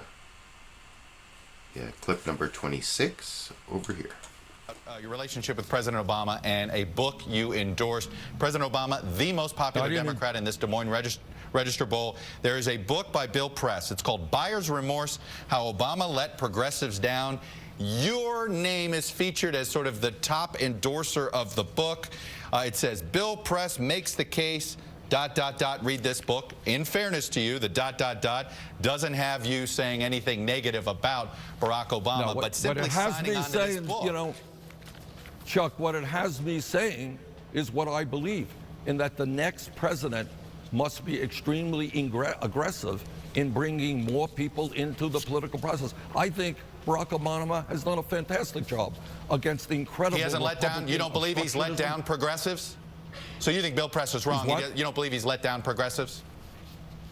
No, I think President Obama has done a fantastic job. The economy today is infinitely better than it was 7 years ago. But what we have got to do is to involve people in the political process in a way that we have not done. The reason that the rich get richer and everybody else gets poorer is big money controls what goes on in Congress. The antidote to that is a political revolution involving people in the political process. And that's what the latest revelation was about. I don't know what yeah, go ahead. Fair enough. The latest revelations about... Okay. Oh, and then the final clip I want to show of Chuck Todd's interview with Senator Bernie Sanders. I mean, I thought that last answer was fine, and but I don't know if it's going to work to stop Bernie Sanders' momentum with African American voters by making some of them believe he's anti-Obama, which is apparently the Clinton campaign strategy for keeping their wide margins in that demographic. But the last clip I want to show of Chuck Todd's interview of Bernie Sanders is a mercifully much shorter answer on the question of Hillary Clinton's emails than you got from Hillary Clinton over on ABC. This is what Bernie Sanders thinks about the whole email thing in this clip. Secretary Clinton and her emails, do they give you you personally, any hesitation about her electability or about her honesty? Well, here's the issue. You know, as you well know, Chuck, and I've been asked every day, you know, by the media, attack Hillary Clinton, attack Hillary Clinton. What I have chosen to do in this campaign is to focus on the issues facing working families and the middle class, and not make personal attacks against Hillary Clinton. You know, I think this is a serious issue. I am not going to attack Hillary Clinton. The American people will have to make that judgment. What I am going to continue to focus on is why the middle class continues to disappear, and we have massive levels of income and wealth inequality, and why we have a corrupt campaign finance system which allows billionaires to buy elections. All right, Senator Sanders, I got to leave it there. Stay safe. So Bernie Sanders does not want to go negative, apparently, and that's the way he's running his campaign, and it would be nice if that works. Hopefully, I guess we're going to get the first indication in Iowa today. I want to move on to several more Bernie Sanders clips from this is from his interview with Jake Tapper over on CNN State of the Union. And then I have a couple from his interview on ABC's This Week with George Stephanopoulos before I end with a discussion between Thom Hartmann and Bill Maher about Bernie Sanders' religion. That will be coming up at the end. And then there's this other Bill Maher clip at the end about Muslims and liberals. But this next Bernie Sanders clip is kind of like the first Bernie Sanders clip I showed where Chuck Todd asked him about if he has to win Iowa. This is Jake Tapper on CNN State of the Union asking Bernie Sanders how is he going to win Iowa, and here's his answer in this clip. So the gold standard in Iowa polling, the Des Moines Register Bloomberg poll came out last night, shows a very close race with Clinton ahead 45% to 42%. What do you need to do to win? How do you expand turnout and win the Iowa caucuses? Well, Jake, you know, when we started this campaign here in Iowa, we were 50 or 60 points behind Secretary Clinton. We have come a long, long way. And the reason for that is we have 15,000 volunteers who today are going to be knocking on doors. They're going to be making telephone calls. They're going to be urging people in very large numbers to come out and vote. What I sense is there are a lot of people who will participate in the caucus process on Monday night who previously were not involved in politics. That's working class people, that's young people who now want to direct the future of this country. They don't want to sit back. And they want to take on a rigged economy, a corrupt campaign, finance system, and they want to stand up and be counted and have Iowa be the first state in the country to lead us in a very, very different direction. So I think if the turnout is high, Jake, I think we got a real shot to win this. Well, it'd be interesting to see if Senator Bernie Sanders is right there, and whether he's right. It's really hard to say, especially because polls don't always reflect what goes on.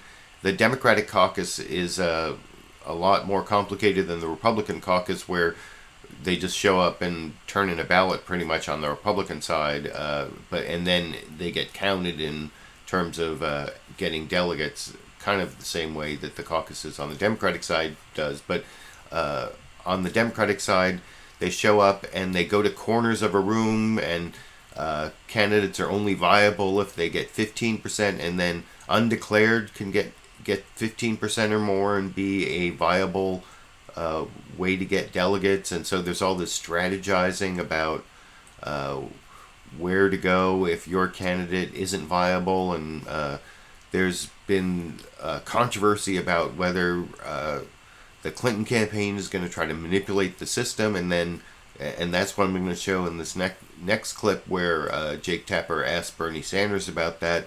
Although I saw a headline, I think it was a Huffington Post headline, that was kind of like the exact opposite of this by this evening, that said that Bernie Sanders volunteers were going to manipulate the system, but I don't know what it is. Here's Bernie Sanders talking about it with Jake Tapper this morning here. I'm sure you've seen this story in BuzzFeed, the Clinton campaign training caucus leaders to throw support to Martin O'Malley, who's in far, far third place in some cases, in a way to manipulate the process completely according to the rules, but also some people might find it odd. What do you think about that tactic? You know, I can't keep up with what the Clinton campaign does, to be honest with you. What I do get disturbed is I'm seeing ads on television suggesting, for example, that I am attacking Planned Parenthood when I have 100% lifetime pro-Planned Parenthood voting record, and I think they're one of the great organizations in America. So I don't know what the Clinton campaign is doing. All I know is that we are bringing out large numbers of people. We're creating a lot of excitement and energy on the part of people who really are tired of establishment politics and establishment economics, tired of seeing almost all new income and wealth going to the top 1%, want us to address climate change, want us to address a broken criminal justice system. So I'm feeling good, Jake. Our issues are out there. People are really enthusiastic. And if people come out to vote, I think you're going to look at one of the biggest political upsets in the modern history of our country. So, I don't know if that can happen.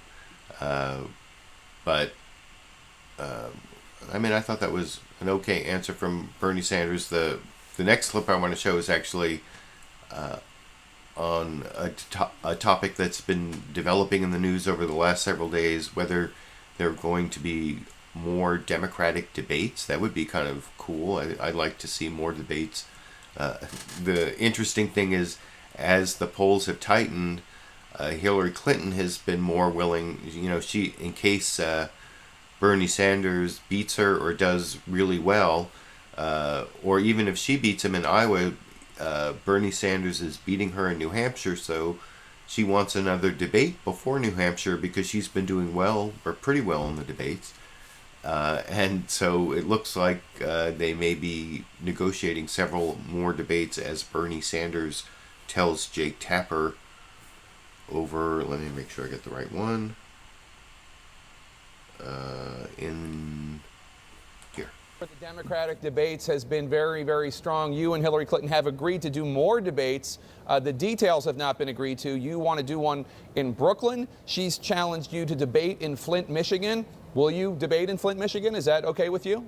Sure, I don't have a problem, but as I understand it, this is what happened. The DNC, without my input, without our campaign's input, announced six debates. And then suddenly Secretary Clinton, because she may not be doing so well in New Hampshire, she wanted another debate. And I said, fine, you want another debate? That's great, but let's do at least 3 other debates in California.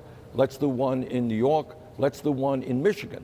But obviously, if you do one in Michigan, you want to do it before their primary, not after their primary. God knows what's going on in Flint, Michigan is an outrage beyond belief, a public health crisis. I don't have a problem with being in Flint, Michigan. Let's do it before their primary. So let's work out the details. I've always wanted more debates. I think our message is resonating with the middle class and working families of this country. So to have those debates is something that I look forward to. So that would be cool if there were 4 additional Democratic debates. I could even do some more debate clip roundups. I had a couple requests for doing a debate clip roundup after the Republican debate. Unfortunately, Thursday, the day of the debate, I had this failed root canal. Remember I had this dental problem last week, and now I'm trying to schedule having this tooth extracted over here.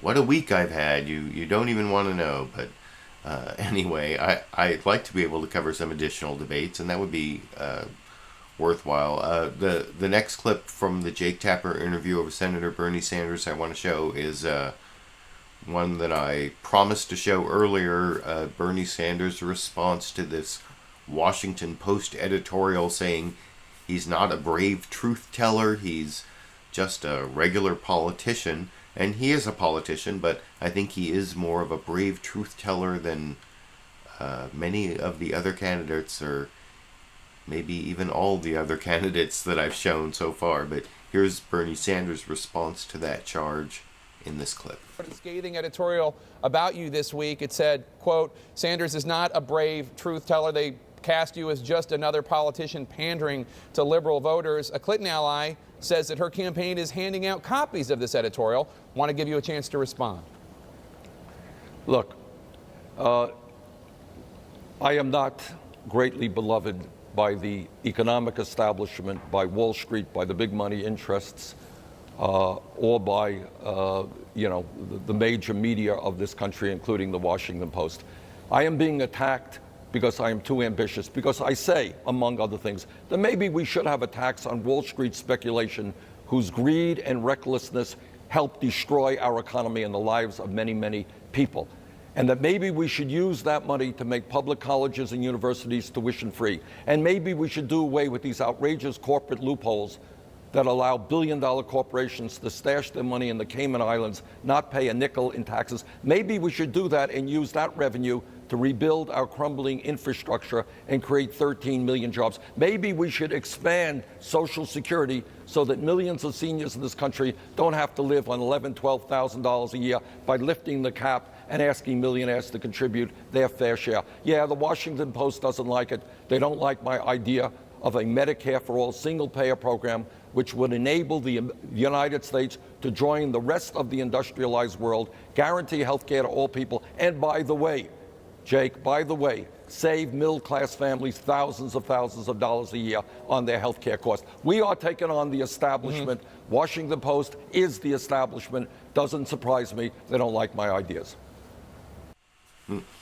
So I thought that was a fairly strong answer, and I think you can see the Washington Post as part of the Washington establishment. This last clip I want to show of Jake Tapper's interview with Bernie Sanders before I get to George Stephanopoulos' interview, where I'm going to take a couple clips. This is not such a strong answer, I didn't think, where Jake Tapper asked about his foreign policy and foreign policy advisors, and here's Bernie Sanders' answer. He eventually says Larry Korb, who, well, I'll talk about it after you watch that clip here. In terms of national security, there have been some questions about who is advising you on military and foreign policy issues. Who are the former generals or former senior defense officials upon whose counsel you rely? Look, we have been talking in the last month to many people who are very knowledgeable about national security issues and foreign policy issues. And I am confident that we have the judgment and the experience to do what has to be done for the American people. And I would just remind the viewers, Jake, that on the most important foreign policy issue in our lifetimes, or at least in the last 20, 30 years, I voted against the war in Iraq, and Hillary Clinton voted for it.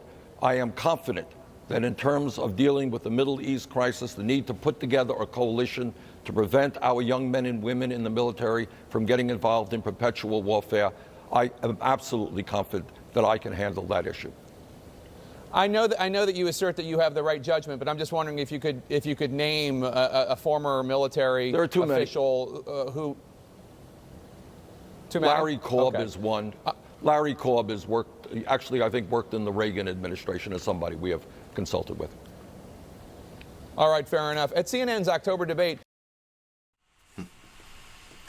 So, I don't know, foreign policy is supposedly Bernie Sanders' weak point, and I guess that Iraq war talking point is a good talking point, and I guess it is sort of a placeholder for a lot of issues on foreign policy that I have with Hillary Clinton, so maybe it wasn't such a bad answer. I want to move on to two more clips of Bernie Sanders talking to George Stephanopoulos. Starting to get very tired. It's 3:25 a.m. here in California, and this is George Stephanopoulos kind of asking a silly question, showing a clip of Bernie Sanders and getting kind of a silly question and answer on that clip about, is he going to prove the pundits wrong in this clip? What the pundits say, and again, I'm being very straightforward and honest with you, is they say, well, young people, they come out to rallies, but you know what? They're not going to come out to participate in the caucus.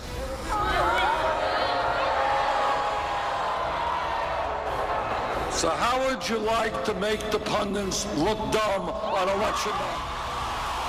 Bernie Sanders in Iowa yesterday. The senator joins us now this morning, smiling at your own line right there, Senator. So is that what's going to happen? All the pundits going to look dumb?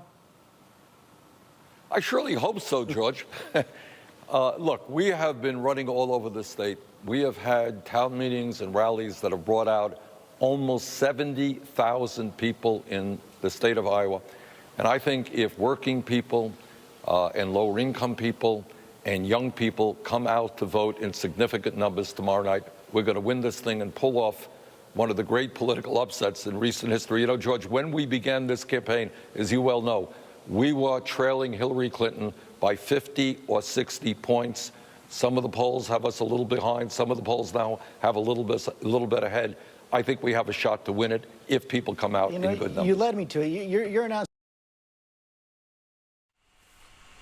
So, we'll see. Today's the day to see if Bernie Sanders can win Iowa. It looks like he's way ahead in New Hampshire, but if he can win Iowa and New Hampshire, then he may have a chance. Even then, there are these problems that I was discussing earlier, and I want to show one more clip of Bernie Sanders before I get to that Real Time with Bill Maher clip of Bill Maher and Thom Hartmann discussing Bernie Sanders. But here's Bernie Sanders addressing one of the most difficult questions for his candidacy, and I think he addresses it pretty well. It's George Stephanopoulos saying, or asking Bernie Sanders about charges from both Hillary Clinton and the New York Times that what he wants is not realistic, that he can't get it done, that Hillary Clinton is the one who can get it done. That's why the New York Times endorsed Hillary Clinton. And you can see Bernie Sanders' response in this clip. But we just heard Secretary Clinton make her case, and what's at the heart of her case is that line she had about your candidacy, saying she's not going to overpromise and underdeliver. That was an argument picked up by the New York Times in their endorsement of her. They're saying she has the breadth of experience, and your proposals are not realistic. How do you respond to that? I respond to it by saying that every proposal that I am bringing forth is in fact supported by the vast majority of the American people. The problem is that Congress is so dominated by big money interests, they are much more concerned about campaign contributions than they are about the needs of working families.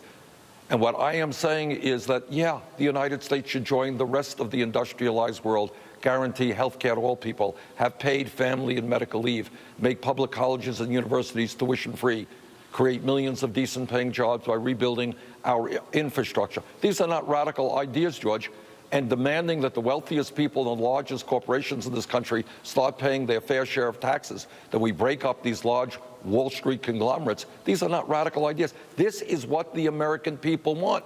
Now, the real question is, can we effectively take on the drug companies and the insurance companies and Wall Street and corporate America? That's a fair question. I believe the American people are ready for that fight. I'll give you one example, George. We have received 3 million individual campaign contributions, averaging $27 apiece. That is more than any candidate in the history of America up to this point. Secretary Clinton relies on super PACs and wealthy people to contribute to her campaign. That's a difference. The American people want us to move in a very different direction. They want government to represent all of us, not just the wealthy. That's why our campaign is doing well. That's why I think we can win the general election. Well, that's the other key question. Can you? So that's the final Bernie Sanders clip.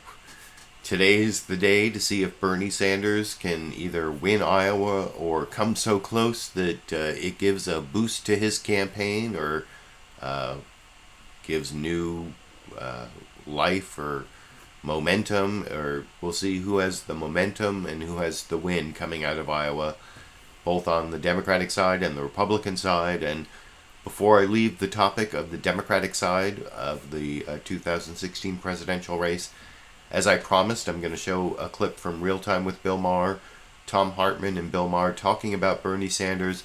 It actually is in reference to a New York Times article. It may be the endorsement of Hillary Clinton, I'm not sure, where they discuss what Bernie Sanders said about his religion, as I will discuss after you watch that clip over here.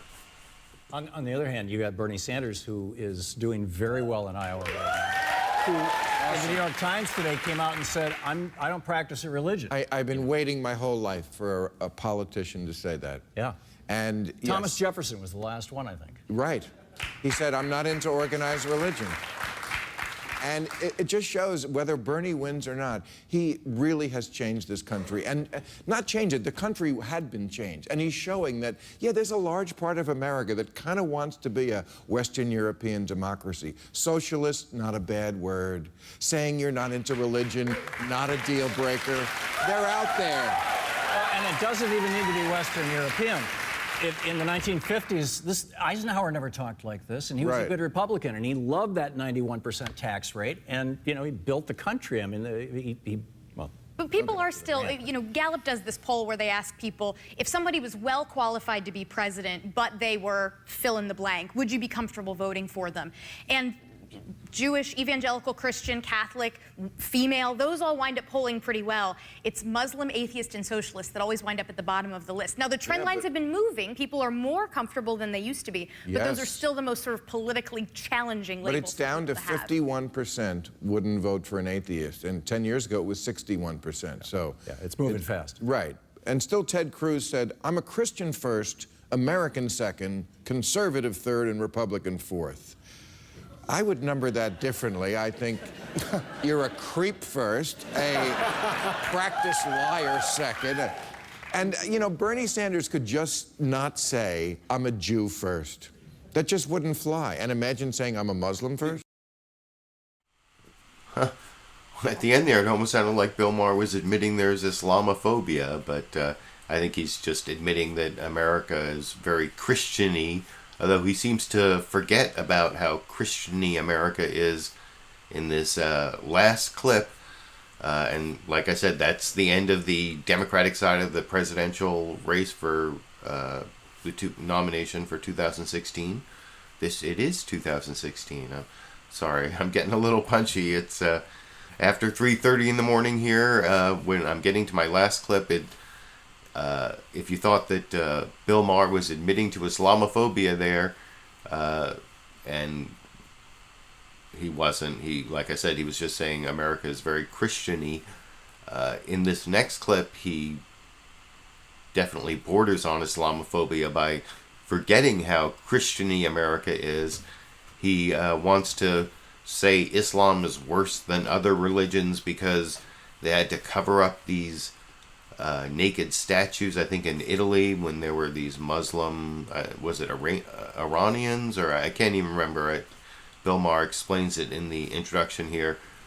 And Thom Hartmann thankfully says the one name. I actually paused when I was watching Real Time with Bill Maher with my wife. I paused the show and I explained the whole John Ashcroft thing, and then we played it, and then Thom Hartmann said it. So I was thinking John Ashcroft before Thom Hartmann even said it over in this clip.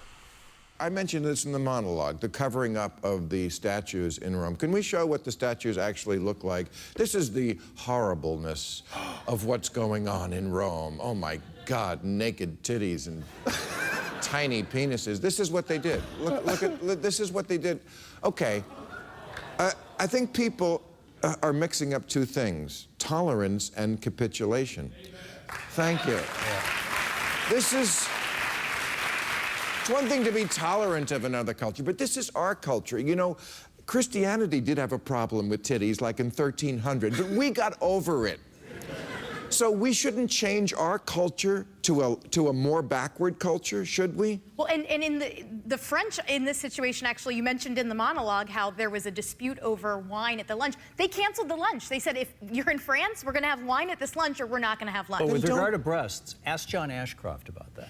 This is not a Muslim problem. Yeah, this is a fundamentalist You know problem. what? John Ashcroft is a fundamentalist Except Christian. when it happened in this country, the liberals laughed at him and they opposed him. I wish they would have the same enthusiasm for intolerance elsewhere in the world as they do for Christians here at home who really aren't a problem because they don't really get their way. It's laughable. Except that he covered that for 4 years.